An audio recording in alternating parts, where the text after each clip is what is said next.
Inflation is a measure of the rate of rising prices of goods and services in an economy. Inflation can occur when prices rise due to increases in production costs, such as raw materials and wages. A surge in demand for products and services can cause inflation as consumers are willing to pay more for the product. Inflation raises prices, lowering your purchasing power. Inflation also lowers the values of pensions, savings, and treasury notes.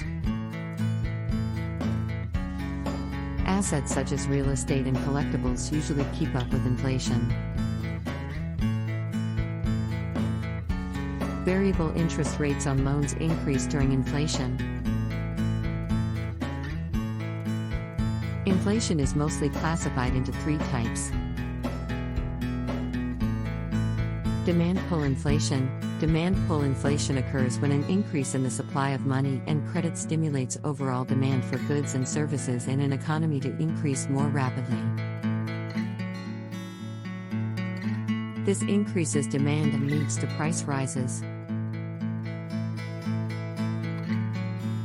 With more money available to individuals, positive consumer sentiment leads to higher spending, and this increased demand pulls prices higher.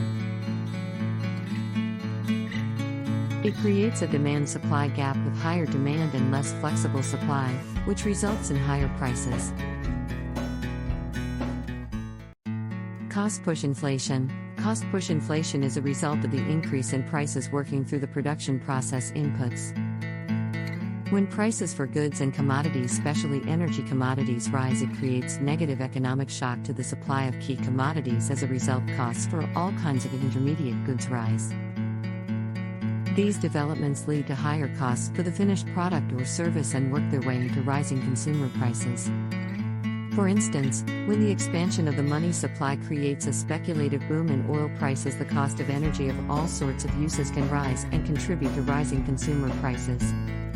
Built-in inflation. Built-in inflation is related to adaptive expectations, the idea that people expect current inflation rates to continue in the future.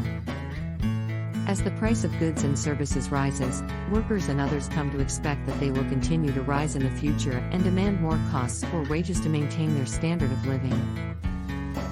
Their increased wages result in a higher cost of goods and services, and this wage price spiral continues as one factor induces the other and vice versa.